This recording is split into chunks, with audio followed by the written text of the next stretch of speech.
Good evening, everyone. Hope you're all doing well. Tonight we're going to be learning Daf Kuf Zayin, ending Perek HaOreg, which is good because I don't think any of us really know what a loom is or all of the subtleties that we spoke about last night. And then we're going to be beginning a Perek called Shmona Shratzim. Shmona Shratzim is a very well-known sugya topic, I should say, a little bit more broadly, because there are only 8 animals that maintain certain aspects of Tuma that have certain halachos to them. And due to that, it earns its own parak, and we'll be digging into some of that this evening. Let's get started on the bottom of Daf Kuf Vav Amud Beis at the very last Mishnah, second to last Mishnah on the page, the last of the thin lines, about 7 lines up from the bottom. Here we go. We saw this quoted elsewhere, but this is the actual place in which the source belongs. If there is a deer that enters into a house and then you lock the door, chayev, that's considered the malacha of tzad, the malacha of trapping.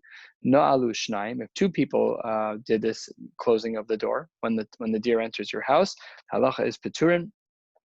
You would be pater, as we spoke about a couple of weeks ago, that there is a din called shnaim she'asauha, when 2 people do an avera together, and either of them are independently capable of doing so. So then they would then be pater from the isser. Lo yachol echad linol v'no alu shnaim. Just as mentioned, if one person was not able to do the ne'ilah, they weren't able to push the door closed, the door was jammed, the door was too heavy, whatever it was, it required 2 people. So then under those circumstances, if 2 people did a chayavin, because you needed both people to get it done. So because both people were involved, so therefore each person is subject to the Isser. However, in that same case, for Reb Shimon Poter, Reb Shimon would exempt when those 2 people were to close the door. We learned about this many weeks ago.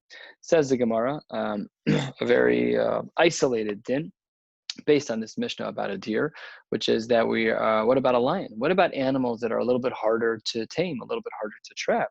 So says the Gemara, 5 lines from the bottom, Amar of Yomi, Barabba, Amar Shmuel, had Tzad, Ari Shabbos, a person who traps a lion on Shabbos, Eino Chayev, Ad She'achnisenu Legorzeki Shalo, until he is put into a box that is appropriate for him. A crate, a cage, whatever the appropriate language is. Namely, let's say, for example, you were to find a lion and you brought it into your house and closed your door, you would not yet be chayev. You would only be chayev when the trapping fits the animal. So that would then be true of other things as well. This Gemara is just a binyanav. It's just a basic idea that we could then apply to other places, because a lion is not the only dangerous animal under the sun. Polar bears are also dangerous. Grizzly bears are also dangerous. So whatever the tzad would be of that thing, their gorziki, their box, their cage would have to be what is particularly used in order to trap them. Next Mishnah, 4 lines from the bottom, Kuvav Amud Beis, the Mishnah writes, Yashav echad ala pesach v'lo mil'uhu. One person sits at the doorway and he does not fill the doorway. What is this speaking about? This is speaking about a home where there's only one entrance and exit, and the deer walks into the house, an animal walks in, and you are the door. So in this case, if you are sitting in front of that door, v'lo mil'uhu, but you don't yet fill up the breadth of the door, and therefore, if the animal were to push at you, you would break through, and then the animal could get out.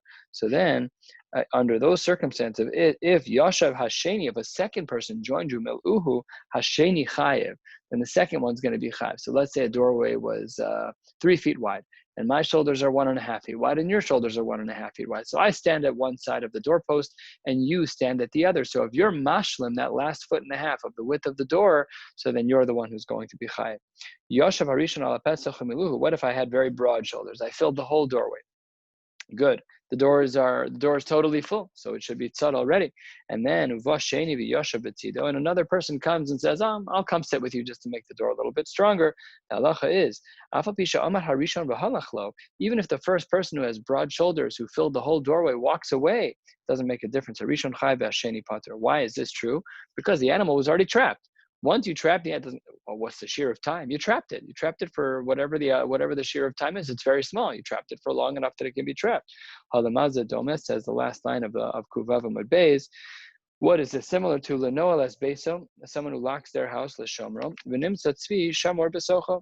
Once your door is locked, your door can't get more locked. And this is something that Tosfos picks up on as well. In that, does the second guy actually add more shmira? If my shoulders are broad enough to fill the doorway, and I can withstand the animal pushing on me, so namely the animal is already trapped, so does the second guy do anything Take a look at the very last line of Tosfos. In the middle of that last line, V'nira l'riva de salkadaitach de bavi yashu b'tzido litzar b'shum de mechse de lahosif shmira l'tzvihuba.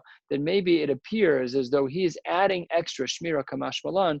No, says the Mishnah, that you're going to be pater. That second person is going to be pater for blocking the door, as long as the person who sat there first, he was wide enough of a shouldered person. His shoulders were wide enough to block the entire door. Turning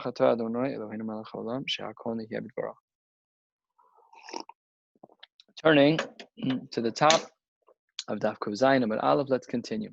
Says the Gemara, Amar Rabbi Abba Amar Rav Chia bar Ashi Amar Rav Nichnas Salot Tzipor Tachas Kanafav. Let's say that you're sitting there and you're kind of sitting in a way where your coat is kind of open and a bird flies in, just flies into inside your coat. And you could just kind of sit there and hold it. So says the Gemara, Yoshev u'mushamru ad shetechshach. You didn't do anything. The bird flew into a place that's now shamor. So all you have to do is sit there and not let the bird go, and just sit there. You don't have to move. So under those circumstances, you can sit there until ad shetechshach, until Shabbos lets out, and that is perfectly mutter. Says the Gemara, it's perfectly mutter. How could that be? You just did so. Masi Rav Nachman bar Yitzchak. Rav Nachman asks from a Tanaic source, our Mishnah, Yashav Harishon ala Pesach u'milehu v'asheni Yashav b'tzido Aval Pishamad Harishon v'halach la Harishon Chayav v'asheni Pater. What did we say? We said the second case in our Mishnah on the bottom of Kuvav Amud Beis was a case where the first person's shoulders were wide enough to block the doorway, and the second guy came to sit. It said he would be pater. They asked the Gemara, my love, pater aval aser. Wouldn't this guy have at least an isur derabanan? The second guy, who seemingly should be useless, answers the Gemara, no, he does not. Lo, pater mutter, a rare example, one of the three examples of where we have the usage in a Mishnah of the word pater, and it in fact means mutter, not just pater. Because pater typically is pater aval aser, it's nisur derabanan. Here it's completely mutter. It says the Gemara, hachanami, here in the case of the bird that flies into your coat and it's automatically trapped on its own. Hachanami mistabra midikatani seifa lamazeh doma. What is it similar to? The Mishnah on the bottom of Kuvav Amud Beis tried to make an equivalence to the case of where one person has very big shoulders and blocks the door, and the second guy comes to sit down. What is it similar to? What did it say there? It said, "Lenoel is beso l'shomer v'nimtzat tzvi shomer b'socho." It's there on its own. It's there on its own, according to that second guy. Mechlal de pater mutter shmamina. So therefore, we see that this is one of the examples of pater mutter. We will be focusing on this a little bit more about this idea about pater mutter as we navigate. Ika de amre. There are those who say that this proof that it's pater mutter comes from a different flow in logic. Says the Gemara, Amar Rav Nachman bar Yitzchak Afan Nami Tanina. We already learned about this in a Mishnah. Afal Pisha Amar Harishon v'halach lo. As we learned in the Mishnah on the bottom of Kuvav Amud Beis, that if the first guy still gets up and walks away, but when he was there at the moment of trapping, he's the one who's going to be chayiv. Harishon chayiv v'asheni pater. My love, pater mutter. Would you want to say that maybe the second guy is going to be pater and he did nothing wrong, not even an isur derabanan? Says the Gemara, lo, pater aval aser. I asks the Gemara, really? Could it be that this second guy actually did anything? The Gemara says, "Hamidekatani seifa." We see halamazet domer lenoel espeso l'shomer v'nimtzas v'shomer b'sochem echlad the pater mutter.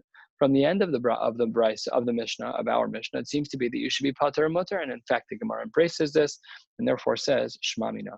However you cut it, this is going to be one of the scenarios where we say that a person does not have the classical interpretation of pater aval aser, but rather the word pater here means mutter. And in fact, let's focus on this right now. Amar Shmuel, kol paturei de Shabbos pater aval aser. In general, when we see the word pater in a Mishnah in regards to Shabbos, the din is that it's pater from a chatas, aval aser midivrei sofrim, that it's going to be an isur derabanan. So says the Gemara, levar mehani talas de pater mutter, and that there are three examples that where a Mishnah says that you're pater, and it doesn't mean that there's an isur derabanan. It means that there is nothing. It's just perfectly unacceptable behavior. Chadaha. The first is this case right here, where we see that the second person, where it says that if the first person's shoulders are wide enough to block the door, and the second person comes to join him, so we said by him that he's pater. That's not pater aval aser. That's pater mutter, and that's example number one. Says the Gemara, Umimai de pater mutter. How do we know that it's pater mutter? Because we just said a few lines ago as to why we know it's pater mutter, but let's review because this was written in another context. It was written in the context of Shmuel's statement where we said that in general pater means pater aval aser, but that here Pater means mutter. So how do we know that our case is going to be pater or mutter? The Katani Seifa, halfway down the page on Kuv Zayin Abad Aleph, because the Brisa writes, Lamaz Doma, what is it similar to? Lanola Space L'Shomer V'Nimtzat V'Shomer B'Socha. So that's the raya that the deer was going to be in the house on his own, and the second guy was just sitting there doing nothing, and we said pater. So as we pointed out above, that is going to be pater u'mutter. V'idach, what's the second case where we see that one is going to be pater and it's mutter? The answer is hamapis morsa b'Shabbos, someone who pops a blister on Shabbos. Im la'asos lapeh, if the reason why you're doing it is to cut a hole in your skin to make an opening, then chayiv, and that's nisr daraisa. But if you're in pain because of the pressure, and you therefore release the pressure by popping the blister, and the lecha, the moisture comes out, the pus comes out of the body, so then you're going to be pater. And the Gemara assumes that within Shmuel that this is the second example of that which is pater umutter. How so? Umimai de pater umutter. How do we know that mapis morsa, that popping a blister is going to be pater or mutter? Because it's none. The Mishnah writes, where is this Mishnah? This Mishnah we're going to see in about 15 blot or so. Machat shel yad. Machat shel yad is a needle that a person uses to sew. It's like a seamstress needle of some kind. Litol basakot. You can use it to remove something that's stuck in your hand. You can use it to remove a splinter. And that's mutter afilu lechatchila. Take a look at Rashi, who explains this. Rashi is about 1/3 of the way down in all the Rashis. Dibur hamaska litol boas hakots. Rashi says, "V'hainu dumya delecha." This is similar to allowing the pus to exit the blister. Because it's painful. We don't care if the skin closes up afterwards. The ka'amar niteles lechatchila. And when it says lital esakos, it's lechatchila. So because by lital esakos it's lechatchila, and because the Gemara compares that to our case of mapis morsa, of popping a blister, that's therefore the second example where we see that the word pater is being used in a way that is pater umutter and not the classical pater avalasser. That's example number 2. V'idach, what's the third example? Hatzad nachash b'Shabbos, a person who traps a snake on Shabbos. Imis asek bo shelo yishchenu pater.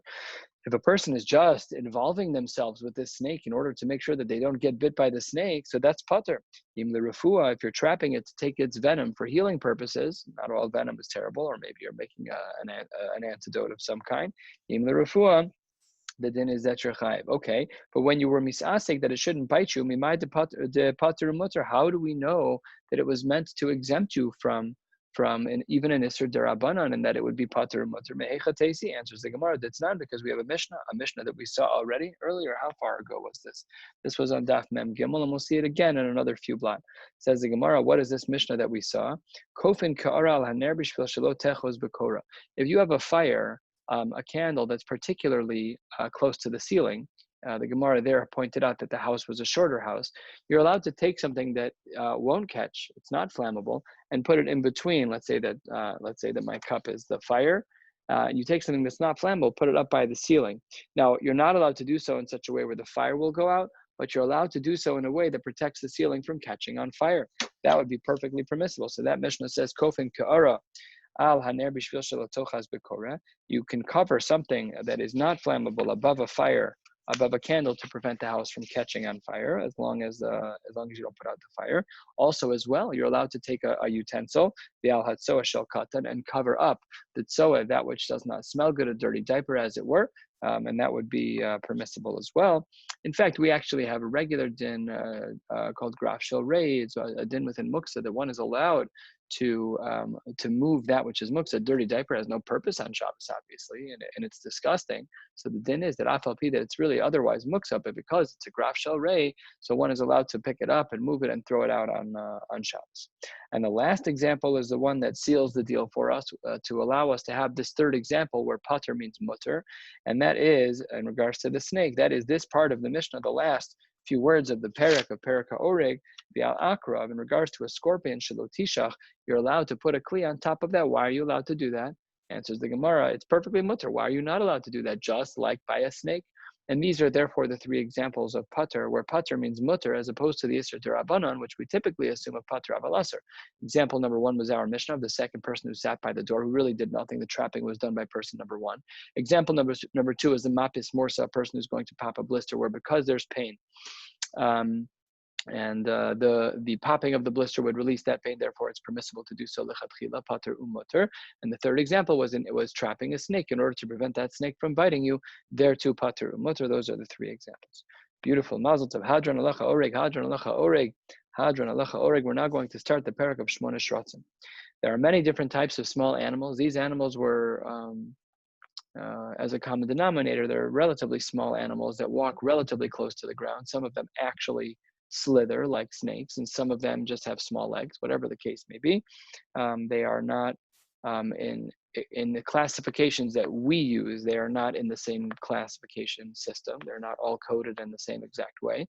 We do have a list of them. You can look at them in the art scroll, but it's 8 of them. It's weasels and it's lizards and a couple of others. A tzav, which can't be a turtle. It's a different type of a whole big discussion in the Rishonim what that is. The art scroll very cleanly writes out what all 8 of them are. A very beautiful pshat as to how each one makes sense within the Rishonim.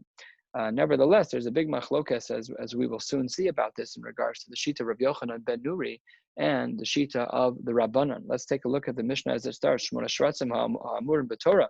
These 8 Shratzim, which are mentioned in the Torah, hatzidan v'chobo behen chayiv, if you trap them, and if you injure them, if you bruise them, in those cases you're going to be chayiv. Critical Rashi. Critical Rashi. In order to understand the next many lines of Gemara, we need to understand this Rashi. It's Rashi Dibur Hamaschel Shmona Shratzim Yeshlan Oros. It's actually on the beginning of the Gemara there, but it actually applies to this part of the Mishnah. What does it say? Upaligad de Rabbanon. There is a sheet of the Rabbanon de Amar Behaor Veharoteb, which is the name of a parak, that Ha'anaka Hakoach Vehalata Veachoma. These are 4 of the 8 animals. Orosein Metamen Becheadasha Kibesaran. That we don't look at them as having fully leather bodies.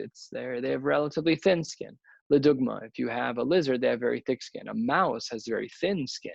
So under those circumstances, we'd make such distinctions. And there, the Rabbanan are of the opinion that 4 of these animals have very thin skin. Alma, the last few words of Rashi, Dibur Hamaschel Shmona Shratzim, Rashi says, Alma Hani Arba Leslahu, or they don't have leather skin. They have regular thin skin, but not leathery type of skin like you'd anticipate in a lizard or some other type of animal. So let's continue here. That's the shita in our Mishnah that hatzidan ve'achovo behen chayev ushar shkatzim urmasim. What about all other animals? So in regards to all other animals, hachovo behen pater, because they don't have the leathery type of skin. So when you bruise them, the bruising is not the same. So chayev behen pater, but hatzidan letzorech chayev. If you're trapping them for your own purposes, you are going to be chayev. And Shalol letzorech, if you're trapping them for the wrong reasons, then you are going to be pater. We'll see soon that this is the shita of Rabbi Shimon. Shimon holds, of course, malacha shen tzricha legufa is pater. So let's just finish out the Mishnah here in regards to chayav ve'of. What does the Mishnah here say about chayav ve'of in regards to animals like a deer and like birds? Should be reshus, so they're already in your reshus. Hatzidan pater. If you lock them in the bedroom instead of them walking around your house in full, that's not tzad. If you have a dog and you need your dog to go into a smaller room because you have a guest that doesn't like dogs, that's not called tzad. The animal's already trapped within your house. You can't do tzad after tzad. There's no such thing. We have a shaila like that in regards to bishul. Is there bishul achar bishul? That's a big discussion in the Rishonim. Is it lach? Is it yavesh? But here, there's no tzad achar tzad. Once you're in the same house, once it's for shuso, then atzidan pater. If you pick it up in your own hands, even if you have to chase it around the house for half hour to pick it up, there would be no tzad under the circumstances. How about a bird? How about a bird to get out of his cage, got chased around? If it's not the bird like we learned about yesterday, if it's not the drawer, so then we would assume that once it's in your house. So that was the Mishnah that we learned yesterday, that it's it has to be in a migdal. That's what we learned in the Mishnah yesterday. It has to be in a what? In a migdal. It has to be in a bird house, whatever that is, a coop, as opposed to your house. Your house is too big for a bird. So that was a distinction by a bird. But chickens in general, it's speaking about here, not all birds, but certain kinds of birds. So then it would be v'achovel b'hen chayiv. If you were to trap them, it would be pater, and if you were to injure them, it would be chayiv. Says the Gemara, midikatani hachovel b'hen chayiv, in regards to the Reisha by the Shmona Shratzim, where if you are chovel b'hen, if you injure them, you're going to be held accountable. So then mechlal the islahu or. So then that implies that they all are considered to have this thicker type of skin, because the chovel b'hen chayiv. Who's the author of that? Who says that? Because we already pointed out in Rashi that we know that the Rabbanan hold that not all 8 of these animals have thick enough skin, 4 of them don't. Man Tana, who must be the author of our Mishnah, Amar Shmuel Rav Yochanan ben Nuri, it must be the Shita of Rav Yochanan ben Nuri. The Mishnah writes, Rav Yochanan ben Nuri, Omer Shmona Shratzim Yesh Lahen Oros, all 8 of them have this thicker type of skin, in which case, therefore, you're going to be Chovel. Says the Gemara, Rabba bar Rav Huna, Amar Rav, Rabba bar Rav Huna Amar Rav, Afilu Tema Rabbanan, Lav Dafka. We could even say that the Rabbanan would agree to Hilchos Shabbos, that Hachovel Behen Chayiv.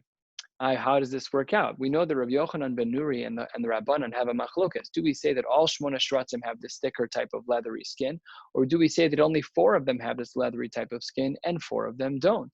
So says the Gemara, don't worry, I could still explain away that even though the Rabbanan hold that half of these animals don't have a leathery skin, they would still hold that Achovel Behen Chayiv on Shabbos house. So because Ad Kan, Lo Pligi Rabbanan Aled Rabbi Yochanan ben Nuri Elele Inyan Tuma. The only time that the Chachamim argue with Rabbi Yochanan ben Nuri in regards to the status of the thickness of the skin is only by a side din of Tuma, nothing to do with Hilchos Shabbos, and therefore the Rabbanan could still hold that our Mishnah is Hachovel Behen Chayiv, Afal Pi, that they don't have the same type of skin. And the only reason why the Chachamim ever argued with Rabbi Yochanan ben Nuri was because of that ancillary din of whether or not they'd have the same status of Tuma. So there, by Tuma, the Rabbanan would say half yes, half no. But by Shabbos, that's what Rabba's answer is, that there doesn't have to be a machlokas here. How would that work out? Some are tame, the Rabbos she'orosein kibesaron. That includes those for whom their leather is like their flesh. But when it comes to Shabbos, maybe they would say, maybe the Rabbanan would agree with our Mishnah. So therefore, the author of our Mishnah, according to Rabbah, could be both.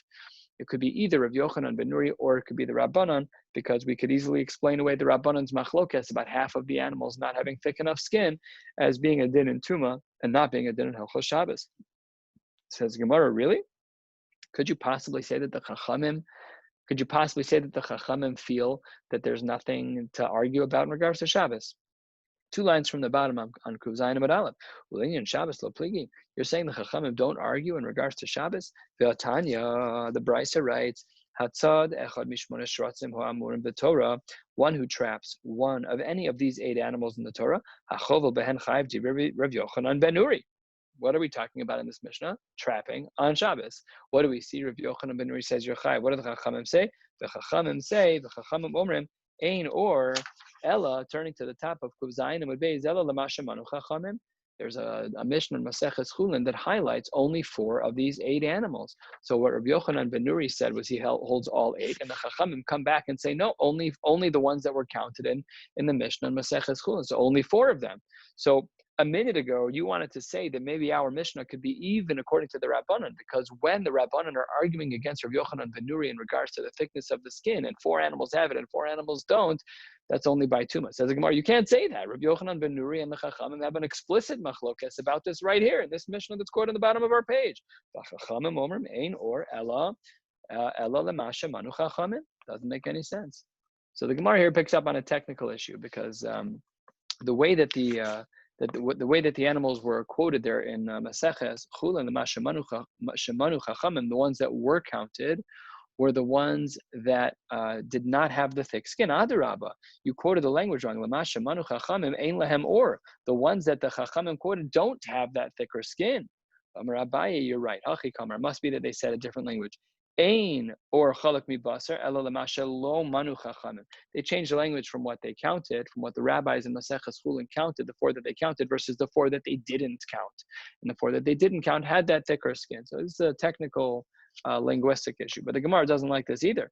Amar le, you can't just add the word shalom manu chachamim. Amar le rava ha lemasha manu chachamim kamar. It doesn't say shalom manu chachamim. It says shemanu chachamim. So still the language doesn't work. And the way we would have to understand the simple language according to Rava's question as it stands right now is that the chachamim shita doesn't make any sense, because the only ones that are included are the wrong ones. You're saying the 4 that don't have the right skin are the ones that you're going to be chayiv on by Shabbos. It's all backwards right now according to the Chachamim within Rava's question. Elama Rava, so Rava answers as follows: Hachi kamar ein or metame kibasar ella. The only thing that is going to be included here, ella lema shemanu chachamim. he plays with the language a little bit more, and he says that ein or metame kibasar, that when is the only time that leather is going to be considered like the basar is for that which is included in the Mishnah, and that taka does work out. Fine, but then the Gemara says, hold on one second. If you're saying that the Chachamim are holding this way in regards to Tuma, remember what we said on the previous Amud, that the Chachamim, in regards to Tuma, definitely argue with Rabbi Yochanan ben Nuri. In that Rabbi Yochanan ben Nuri says all 8 of them have thicker skin, and the Rabbanan would hold that only half of them have thicker skin, half of the 8. Says the Gemara, Michlal, does this imply that Rabbi Yochanan ben Nuri holds, sorry, there's just a dog crawling on me here. Does that imply that Rabbi Yochanan ben Nuri holds Hanach Nami Delo Manu Chachamim Metamin? That Rabbi Yochanan ben Nuri would be strict on all 8 to say all 8 of them are Tameh categorically? That can't be. Baktani, we have a brisa that reads Rabbi Yochanan ben Nuri Omer Shmona Shratzim Yesh Lahen Oros. They do have thicker skin below Metamin.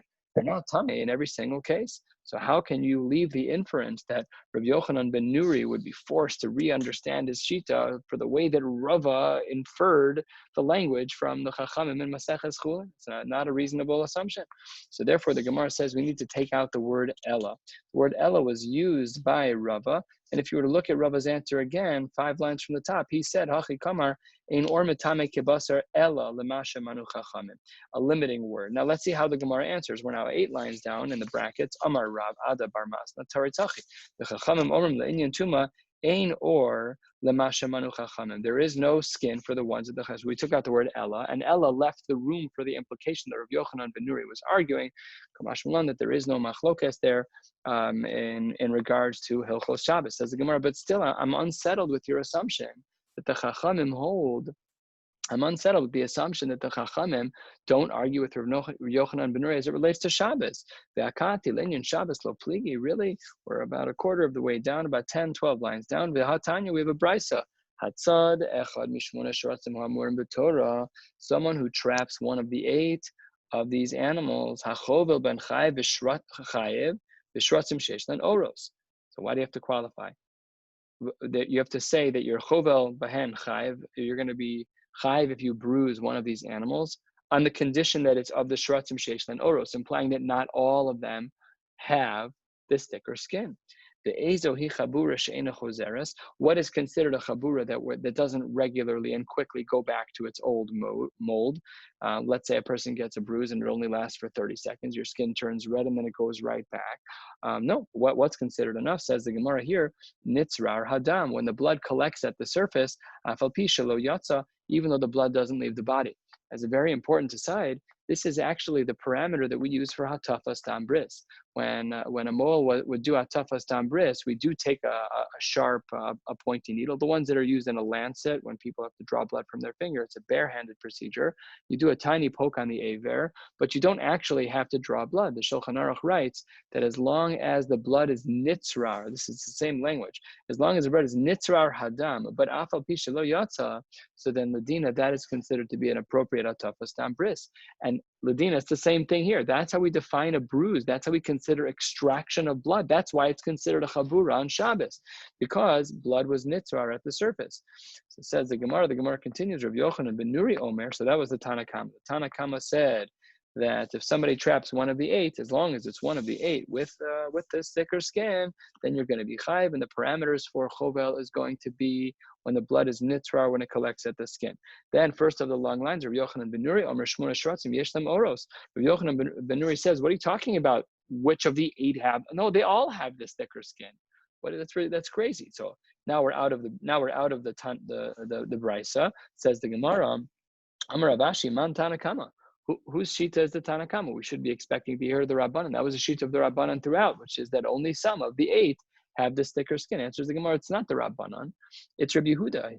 Rabbi Yehuda de'azal basar gishta, he, similar to the Chachamim, but not the Chachamim directly, he only follows the thickness of the skin. Ditnan, Rabbi Yehuda omer halita'a kechulda, the lizard is similar to the weasel.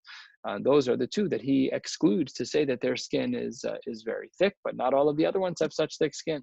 Aval, says the Gemara in the name of Rav Ashi, Aval Rabbanan, the rabbis, the pligi aled Rav Yochanan Linyan Tuma, but the rabbis who, as we've spoken about a couple of times already, who categorically argue with Rav Yochanan ben Nuri in regards to the status of Tuma, where that Rav Yochanan ben Nuri was of the opinion that all Shmona Shratzim had that status of Tuma, and the Rabbanan hold that only some of them do based on the thickness of their skin.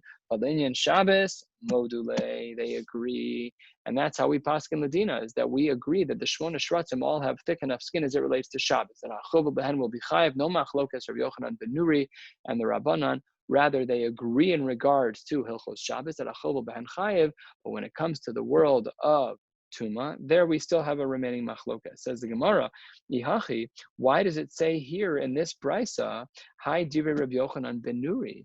You quoted it only in one name, but it should have said more. It should have said, Divrei Rav Yochanan umachlo kasomi vayle. It should have said Rav Yochanan and all of his counterparts. Why did you only say one person's name? More than one person holds that, like this, that as it relates to Hilchos Shabbos, that Achov Behen Chayv, it's the Rabbanan too. So why would you say that this price is only like the Shita of Rav Yochanan ben Nuri? Says Gemara, you're right, you should fix it. Tani, what should we teach? The Brisa should say 1/3 of the way down, first words on the line. Tani, Divrei Rav Yochanan ben Nuri umachlo kaso. Correct, very good. Sikum advarim so far, I know this is a little nuanced. Sikum advarim so far is that there are two worlds of conversation in regards to Shmona Shratzim. One is in regards to Hilchos Shabbos, and the Gemara's conclusion is that Rav Yochanan ben Nuri and the Rabbanan agree that Hachovel behen chayiv, that if you bruise one of these Shmona Shratzim, you're going to be chayiv. Yet in the world of Tuma, that's where we do find a machlokas between Rav Yochanan ben Nuri, who has a more expansive shita, and the shita of the Rabbanan, who only hold that 4 out of the 8 animals have thick enough skin to be in the status of Tuma. The Gemara now continues, Bamine Levi may Rabbi. Levi asked of Rabbi. Levi was the Talmud of Rabbi. He was one of the authors of the Tosefta. Levi and Bar Kapara, the two of them together wrote that. So this is super, super early. Levi was part of a group of Amoraim called the Dor HaMa'avar. This is a group of Amoraim that kind of had one foot in each world, one in the foot of the Tanaim with the great Yehuda Nasi, Rebbe, and one in the world of the Amoraim. But really, primarily, they spent their days writing and collecting and collating the Tosefta. So this is who's talking now. We're going all the way back to right now, approximately the year 200 in the Common Era. And Levi asks his Rebbe, he says, Rebbe Yehuda Nasi, minayin lechabura she'ena chozeres. How do we know that a bruise is a bruise? How do we know when? Dichsiv, hayahafoch kushi oro. If someone has dark skin, can you make their skin go back to a different color? Vinamar chabar burosav. If you have a leopard, will his spots change? Asks the Gemara, my chabar burosav. Ilema dekai rikme rikme. If you're saying that they're going to be these very colorful spots, hai vinamer chabar burosav. You have the wrong language. It should have said something else. It should have said namar givanav, the shades of color mi boile. So it must be, says the Gemara, ela kekushi. Rather, we're leaning on our translation, our definition of color shift, based on the beginning of the pasuk, which said hayahafoch kushi oro ma oro de kushi enechozer. As a person who has a particular skin color, it's not going to change. That doesn't go back at any point in your life. Your skin color is your skin color, whatever it is. Chabura, so too enechozer. So what does this mean? Forever? The parameter of a chabura is that the bruise lasts forever? No, it's not what it means. The Rishonim here have to give some parameters, but the kitzur, what it basically means is that it's a bruise that lasts. It's a bruise that lasts a meaningful amount of time. When I was a little kid, I was 7 years old. My brother Rabbi Shalom hit me in the face with a baseball bat. I had a beautiful black and blue mark, mamish covering my face. I was in 4th grade. That was a chabura. It wasn't on Shabbos, but that was a real chabura. So that's a real black and blue mark. Good. That brings us to the 2 dots here, halfway down. Our Mishnah spoke about the fact that if you look back in our Mishnah on the Amud Aleph, it said Ushar shkatzim or masim. We said Achovel bahen pater, that if you bruise them, you're going to be pater. We also said that if you trap one letzarach, you're going to be chayev, and if you trap it shelo letzarach, that you're going to be pater. Just as some background. So here the Gemara gets started with this next sugya. Ushar shkatzim hahorgan chayev. But if you were to kill one of these animals, you would taka be chayev. Mantana, who's the author of our Mishnah, where the implication of our Mishnah is in regards to Shar Shkatzim, that if you kill one of those animals, you're going to be chayev. Says the Gemara, Amar of Yomi or Rabbi Eliezer, this is the shita of Rabbi Eliezer. Was Rabbi Eliezer hold the Tanya? The Brisa writes, Rabbi Eliezer, Omer ahore kina b'Shabbos, kehore gamel b'Shabbos. The person who kills a louse, you kill a small little bug on Shabbos, you may as well have done shchita on a camel. Murder is murder is murder. It's all violating the Isra of shchita. You're not allowed to kill on Shabbos. That is the shita of Rabbi Eliezer. Maskifler Rav Yosef. Rav Yosef says, hold on one second. Had Khan, up until this point, lo pligi rabbanan aled Rabbi Eliezer elabekina. Rabbi Eliezer was the only one of the opinion that killing a louse was going to be considered problematic. The Chachamim held that it was not an Isser D'Oraisa to kill a louse on Shabbos, to Ein a Par of a Rabba, because they don't procreate. What does that mean, they don't procreate? They don't procreate, they wouldn't exist anymore. One generation and done. It doesn't mean that they don't procreate, and we'd have to figure out what this means. Do they have asexual reproduction? Does it just mean that it's impossible to notice because of the size and scale of the animals? Good questions to be asked, but nevertheless, this was the Chachamim felt Eno Par v'Rav. It doesn't mean they don't procreate in a categorical way because they do have children. It just means that it's not palpable to us. It's not accessible to us. Aval she'ar shkatzim were masim de Par v'Rav and lo pligi. There, Rabbi Eliezer and the Chachamim would both agree that in regards to all of the other shratzim that you would taka be chayev because they do procreate in a noticeable way. The two of them only learned from a pasuk that refers to rams, to elim. Rabbi Eliezer savar ke'elim. Ma elim sheish bahen netilas neshama, av kol sheish bo netilas neshama. Rabbi Eliezer held anything that can be killed is subject to the isser of netilas neshama on Shabbos. It could be a mouse, it could be a louse, and it could be a cow. It doesn't make a difference. Anything that can be killed, you're going to be chayiv on. Masha'en ken v'rabbanan savrei, halfway down, a little bit more than halfway down. V'rabbanan savrei ke'elim. Ma elim deparim v'ravin. We know that they procreate. It's recognizable. I've called a par of a rava, but to exclude that includes all of the shkatzim that if you killed them on Shabbos, you step on a lizard on Shabbos, you're going to be chayiv. You step on a mouse on Shabbos, you're going to be chayiv. That's netilas neshama. Masha'ein ken, the chachamim exclude because the pruah vu, because the reproductive aspects of a louse are, again, they're inaccessible to us. We don't exactly know. We know scientifically how it works, but visibly we don't know how it works. So therefore, the Rabbanon excluded. I've called the par of a Rabba to exclude a case of a louse. Says the Gemara, Amar le Abaye v'kina ain't par of a Rabba. What are you talking about? Of course, lice they procreate. How do we know? Amar Mar, because we have a statement from the Gemara elsewhere. The Gemara in Maseches Avodah Zarah writes this idea: Yoshev HaKadosh Baruch Hu v'zon, and he sustains mikarnei re'emim v'ad beitzei kinim. What do we see? That he sustains beitzei kinim, the eggs of lice. Says the Gemara, no, not a raya. That's a separate type of bug. That is minahu, that is its own min de mikri beitzei kinim. That's its own animal. So you cannot bring a raya back to Rabbi Eliezer that he now needs to change his shita to say that to ask the Rabbanon to change their shita that you're now chayav for killing lice. That's not true because the beitzei kinim that's referred to in the Gemara in Avodah Zarah is beitzei kinim. It's a different type of event. Iva Tanya Tfuye ubeitzei kinim. Tfuye is another type of bug. Ubeitzei kinim as well. We see the same thing. Same answer. Don't worry. That's not a raya to our case either. We're talking about kinim. That's beitzei kinim. Minahu de mikri beitzei kinim, a different type of animal. Parosh, the par of a rava. We have another bug. We have fleas that are par of a rava. V'tanya hatzad parosh b'Shabbos. Rabbi Eliezer mechayev, Rabbi Yeshua poter. So what about fleas? Amar Rav Ashi tzeda ahariga karamis. You just asked me a question from tzad. What did we say? That in regards to a flea, that if you trap a flea on Shabbos, if you're tzad parosh b'Shabbos, we have a machlokas. So maybe we should carry that information back. Tzad parosh, tzad. How did you do that? Rav Ashi's like, you just asked me a question from tzad to hariga? These two malachos are not connected in any way, shape, and form. Amar Rav Ashi tzeda hariga karamis. Ridiculous. Ad kan lo pligi Rabbi Eliezer Rabbi Yeshua ela demar savar davar she'ein b'mino nitzod chayev umar savar pater. Things that have to be trapped. Those are the things that's in regards to tzad. But avalinian hariga. But in regards to hereg, that one has nothing to do with the other. If you Rabbi Yeshua mode, everyone would agree that in regards to murdering this animal, the flea, that it would be considered murder. So the Gemara here isolates kinim as a separate type of life form, and maybe that will apply ladina. Let's say that a person, God forbid, has lice on Shabbos, and they have to kill the lice on Shabbos. Is that mutter? Well, maybe it's a downgraded isser because it's pater. According to the Chachamim, it's pater. And beitzei kinim are different. Beitzei kinim is a different creature. It's a different bug altogether. So this Gemara could have halacha l'maisa applications for being mekil, and we do paskin that one can carefully remove lice on Shabbos. I believe that's the case. And it may well be a tzeruf from this Gemara. One last small sugya for the night, and then we'll stop. Hatzadan l'tzorach chayiv. We said that someone who traps the shar shkatzim, not the 8, but someone who traps the rest of them and you trapped it with tzorech, you're going to be chayav, but shalol tzorech, you're going to be pater. Says the Gemara, man Tana, who must be the Tana that authors our Mishnah. This is a clean, this is a teed up hit here. This is an easy one. Amar Rabbi Yehuda Marav, Reb Shimon, he classic Reb Shimon. The Amar Malacha shein tzricha legufa pater ala. That Reb Shimon was of the opinion that you're pater on a malacha shein tzricha legufa. So what did the Mishnah say? By shkatzim, by shar shkatzim, that if you were to trap on the tzorach, you'd be chayiv. Good, that's a classic malacha. But if you trap on shalol tzorach, you're going to be pater because that's malacha shein tzricha legufa.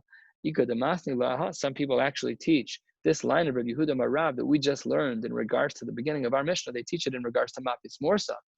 What was the case there? We learned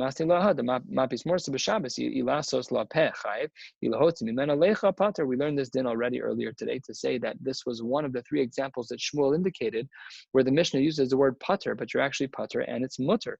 And what do we see here? Mantanam Rabbi Yehuda Marav. This is a very difficult Gemara because here Rav Shimon is of the opinion that it's Nisr Derabanan. So here this Gemara is actually contradicting what we learned earlier, because we learned earlier from Shmuel that one of the examples of the Gemara where we see that pater means mutter is mapis morsa, popping blisters. Yet here the Gemara seems to say that Rabbi Yehuda Marav applied his din of Rav Shimon saying malacha shein tzricha legufa is pater to mapis morsa. So what that means is that there's a machlokas between Rav and Shmuel in regards to mapis morsa. Shmuel would hold it's pater mutter, and Rav would hold that it's nisur derabanan of malacha shein tzricha legufa is pater. Last three lines for the night.